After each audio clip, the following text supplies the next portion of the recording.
Hello, and welcome to I Hate Talking, a podcast about talking, including etymology, frustrating topics, current events, and other random subjects. I'm Adam. And I'm Steph. We are married, and we invite you into these discussions with us as we talk about the good and the bad of talking. We hope you enjoy today's episode.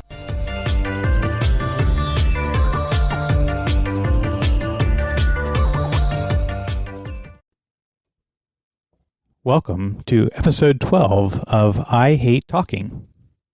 So our word or phrase of the episode is actually a two-part word today at the request of a particular listener that sent us this request on defining exhibition versus exposition. And we have a guest host here today to tell us his interpretation of one or both of these words. So, hello, this is probably like the first and possibly only episode where I'm in here, so hi.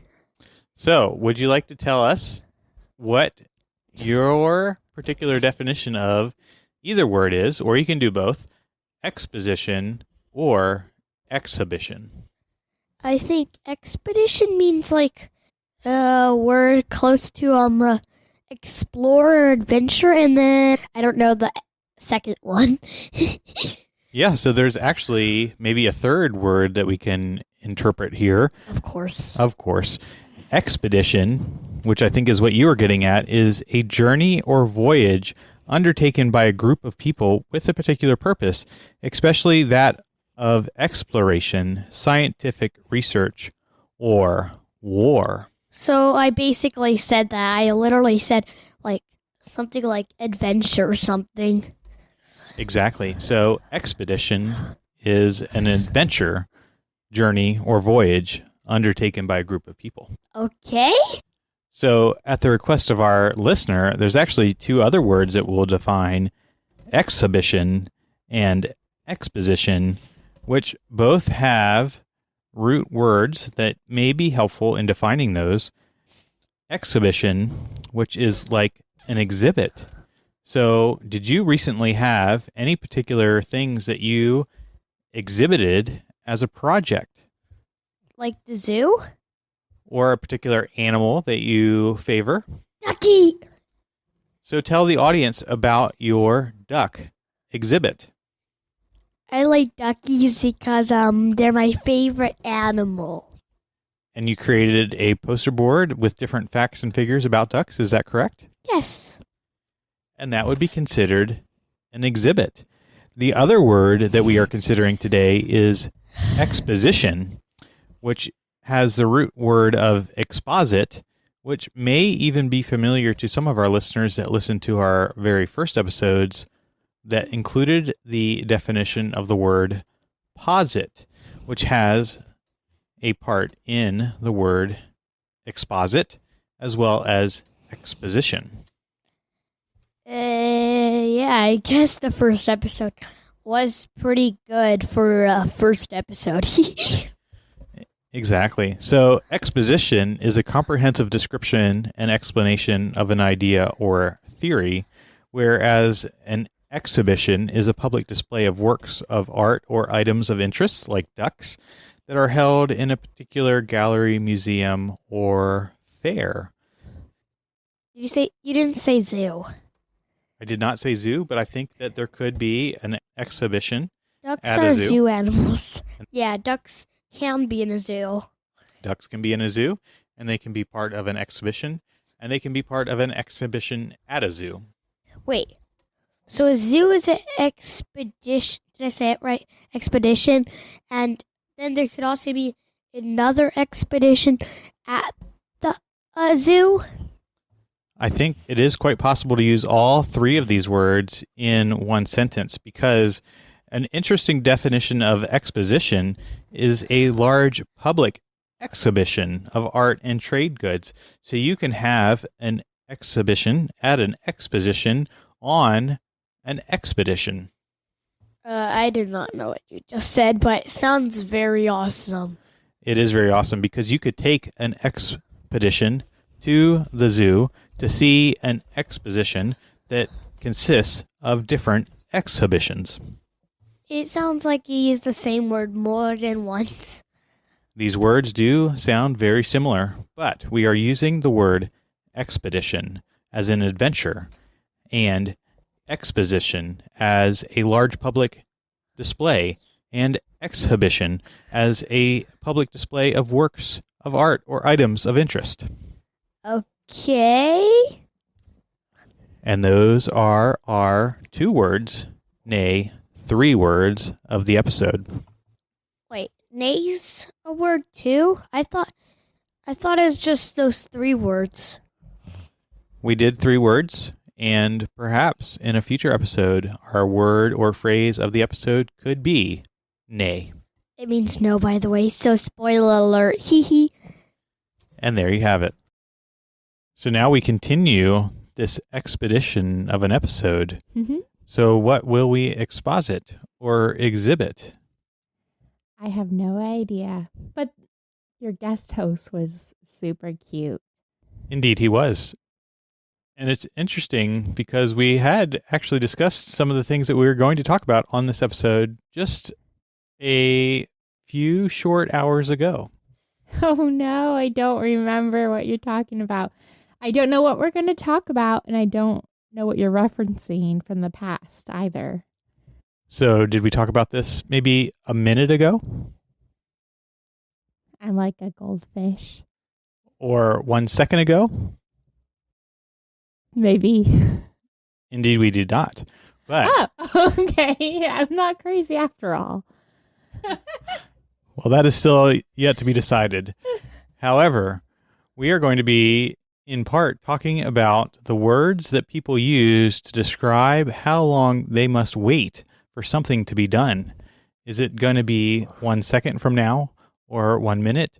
Or is that really mean an indefinite period of time that one must wait? Oh no, I know where you're going now. So, are we just jumping in, or do you want to elaborate? Yes, I can elaborate. So one of the things that I think that perhaps I find frustrating, or maybe other people within our audience will empathize with and find frustrating, is the inexactness of using turns of phrase to describe how long one must wait. So if we, or myself, ask if we could have something done, and the person responds with, yes, in just a second, or yes, in just a minute, that we must overcome our default assumption that they are talking about a specific period of time and just instead talking about a general indefinite period of time. We understand where you're coming from. So, this is a complication we have in our house. I have a bad habit of saying 1 minute when I'm talking to someone, or just a second. Now, my lovely husband here will count for 1 second and then be like, where is it? And I have to, I get very frustrated because I'm saying, no, this is just me saying, hold on, I'll get to that soon. Indeed, and I have a bad habit of interpreting your time estimate literally, and I don't think that I will interpret the 1 second as a literal thing in most cases. I know that that's not what you really mean, but I do, when you say 1 minute, think that that really does mean 1 minute. So why do you think that 1 second and 1 minute is different? I think that I know that 1 second is not going to be a reality, but I think that 1 minute could be a reality. If I said in an hour, would you start a countdown for 60 minutes? I would either do that, or I would probably just go do it myself because I don't want to wait that long. Man, it's definitely a habit I'm trying to break. In my head, if someone says 1 second, I just know, like, okay, it's coming up quick. A minute, maybe slightly longer than that, but there's whole phrases like in a hot minute. What do you think that means then? That means the minute is going to be passing by very quickly. There's also New York minute. Okay, what do you think New York minute means? That I do not know. Word of the day next time, huh? Perhaps it could be. I think also you could use the word hot, well, as you described with a hot minute, as also with a hot second. Yeah. Or another phrase you don't like I use when I say I'm a hot mess. It just means like a big mess. Like it's just everything's going crazy. In my head, a hot minute, if someone says it's a hot minute, and just like it's just been a crazy minute. It's hard to catch up, sort of thing. And I'm apparently completely wrong because a hot minute actually means that it's going to be a relatively long period of time, not a fast passing minute. Oh, so I need to just start saying in a hot minute. I'll get that to you in a hot minute. That actually may be a good compromise. Okay. Because what else am I supposed to say? If I'm in the middle of doing something, I know you need another item or another thing, and I can't get to it that moment. I am not in that moment capable of stopping to calculate how many actual minutes it'll take me. Because that's going to take a whole another minute or two to do. So what would you recommend instead of saying in a minute? I'll get to that in a minute.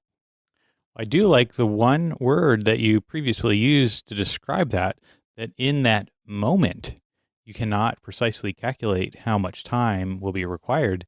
So I think moment would also be an apt replacement for the word minute.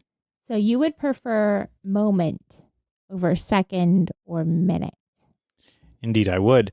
And we certainly do not want to use the word or phrase New York minute, because that is perhaps what I was thinking of when I was thinking of the definition that came to my mind for hot minute, whereas hot minute means a indeterminate long period of time. A New York minute does mean a very short period of time or in an instant. So certainly don't use the word instant when you're responding, but perhaps the word moment would be very acceptable. I'll be there in a moment. How long is a moment, though? Is a moment longer than a minute and a second? A moment is defined, and we are getting into lots of words here, a minute portion or point of time. However, it is very indeterminate in its length, and that is what is key. So you're comfortable with the word that's more ambiguous? When ambiguity is going to be what is communicated as the expectation, then ambiguity is indeed better than a specific that is not adhered to. What would you say? I'm trying to think back. If I were to say, hey, can you help me with this? But you're in the middle of doing something. What would you say then? I would say in that instance that, yes, I will help you. But are you asking the specific question in terms of when I can help you? When do I say in a minute? Well, there you have it. So perhaps we have made yet another discovery that not only is the specificity or ambiguity of the length of time in question, but perhaps the question that I'm asking you is not even in regards to time at all. So when do you think I'm going to help you then? Because in my head, there's like a lineup. I'm in the middle. I'm doing the dishes. I cannot stop the dishes. Or if I do, my hands are wet and I have to dry them and turn off the faucet. It's a whole process. So let me finish this task and then I'll move on to this. What are you recommending then?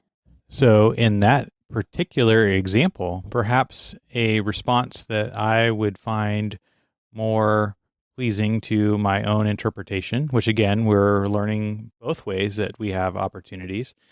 However, perhaps the response that says with no time bound at all, but instead says, after I'm done with the dishes, yes. I'll get to that next. After I'm done with such and such activity that I'm currently partaking in. Okay. I can try to work on that. So we have seen, I think, the phrase 1 second, 1 minute can perhaps be more aptly described as either a hot minute or a moment, or perhaps we should not respond with any time bound at all for these particular questions, but more in terms of the sequence of events. Mm-hmm. So 1 minute, 1 second, but do we ever respond to either between ourselves or perhaps to others with even longer time bounds? Do we ever say in an hour, in a few hours, in a day, a few days, weeks? Your thoughts? Yeah, I definitely will do just vague like that. Like it's been a month, but really it's been 3.5 weeks or so. Now, you, on the other hand, it always cracks me up when you talk to people because you'll be like 4 days and 7 hours. It's like very specific and very aware that you have been paying attention to the time and the calendar. We're all just round to like, it's been a week. Yes, and I think that some of our children, maybe some more than others, have that same disposition that I do, where they want to know the exact number of times they have to go to sleep before a certain event, or perhaps there's even been debates in terms of whether we count the current day that we are within as part of the number of days that we include when we say that this is happening in 7 days, but perhaps that you would say this is happening 6 days because we're not including the day that we're in. Okay. So I will humbly accept that I need to work on my minute and second reference, and I can change the moment, and I will actively work on that. What I will not actively work on, unless y'all in the audience firmly agree with Adam, I do not, when I'm counting down to a vacation or whatnot, I will not count today. Today is today. If I'm saying we're going to go on vacation in 4 days, in my head, if today is Tuesday, then I'm only counting Wednesday, Thursday, Friday, Saturday, then it's vacation. Yay. I also don't count that leaving day. So you're how many days in between the actual event where you will count every day, and it's so much longer. So not only are you not counting Tuesday in the day count, but you're actually leaving for vacation in this theoretical scenario, on the Sunday. Yes. So Sunday's vacation in this theory. So we have this on our list of potential topics of the expectations that one has, and perhaps this plays a part even in terms of how we view time and the time that we must endure or experience in order to get to a particular thing that we are looking forward to, where I will typically have low expectations and you will have high expectations. So I will have perhaps what I would call a more realistic view on time, that vacation is pessimistic, that vacation is 6 days away. Still got to go through the current day, and then the day that we leave is included in that. Whereas you will have a more optimistic or Pollyanna view that vacation is only 4 days away. Right. I mean, in my head, if you're leaving that night, maybe you don't count that day then. But in my head, you're living and then here and now. So today doesn't count. You've already woken up, taken your shower, gotten ready for the day. This day is like already on its way. You don't count it. And unless you're leaving super late the next night, that day doesn't count either, because that's still the day to do things. And the compromise for sure, though, for our kids, and maybe even for us as a compromise, even though we don't agree, is counting the sleeps. Saying how many physical sleeps there are going to bed at nighttime there is to an event, then at least all of us are on the same page on what we're talking about. When the kids were younger and we used to do that, you'd be like, is nap time included in that? When I'd say there's 4 sleeps left. So we had qualify naps don't count. It's physical nighttime bedtime. Physical nighttime bedtime. Yes, that is a good clarification as well. Whereas the most accurate thing that we could do, for example, if it was noon on Tuesday and we were arriving at vacation, would be to say that it is 78 hours away. Oh, but then you're getting into a whole thing like, does vacation start when you get there? You said when you're arriving. So does vacation not start till you get there? That's or when my you go through begins. Security at the airport, when your bags are packed and the Uber picks you up? When does vacation actually start? When you arrive at your destination. I listened to somebody, again, shout out to Clark Howard. We mentioned him recently on the podcast. He is a money guy, financial guy, and I enjoy listening to him. And he's in a, getting older, past middle age, many years of experience. And he was sharing that he travels for a living all the time. And even in his age, he gets giddy and is so excited to be in an airport. And I guess he shared a story recently on his podcast about how somebody asked him at the airport, this is his first flight ever, because he was just so giddy about being at the airport. Like, he does this every week. This is his job. But he was saying he loves that. He gets excited every time he's in an airport. So for him, a vacation would start when the Uber picks him up, right? I suppose it would, but for me, it does not. Right. So another thing that we can be clear on when we are asking about time bounds is whether we are determining how much time has passed or how much time is left. So if we are talking about perhaps, cooking a meal, and that meal is estimated to take 60 minutes to prepare, and we pose the question, how much time is left? There may be the response, because we are not actively listening, that we respond immediately with how much time has passed, and that can cause great confusion.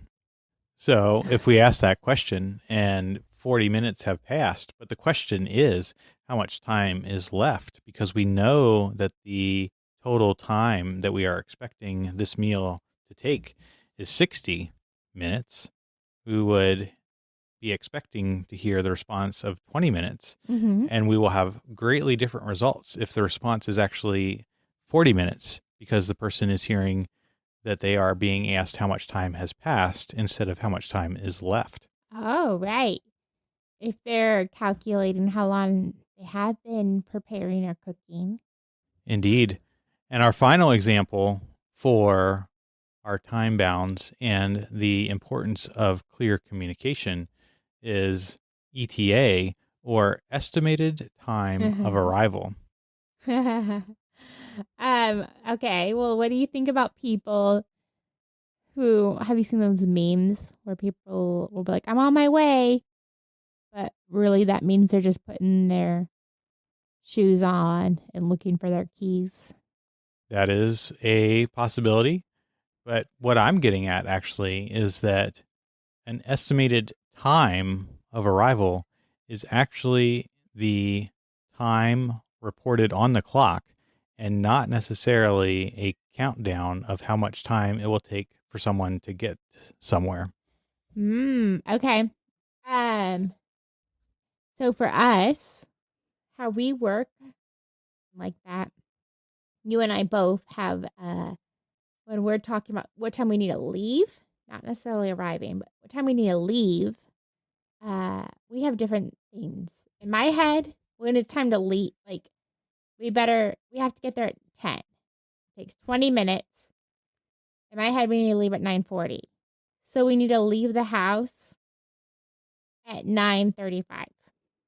Because it takes 5 minutes to get our shoes on and walk out the door and buckle the kids and pull out of the driveway. We need to leave at 9:35. In in my head, giving us that 5-minute buffer. You're thinking we need to be rolling the car, driving down the street at 9:35. And this is not something that only we have struggled with. Even industries as large as the airline industry will have different times of different events, such as leaving the gate versus wheels up. Yeah. And I love even, maybe it's not recent, but I haven't traveled the last couple of years very frequently. I've noticed recently that airlines, at least the ones I've been flying on, the ticket says what time they depart, but it also says what time they board. So I think that was a lot of confusion for some people. Oh, you leave at noon. But then they get there right before noon and the doors are already locked and closed. So by saying we leave at noon, boarding is at 11:35, that gives a more concrete idea of that we're all on the same page. Everyone be there before 11:35. Well, there you go. And I think we are at our time for this episode. So from your friends at I Hate Talking, remember, it is only through talking that we can begin the journey to understanding. Is that episode done? That episode is done. Yay!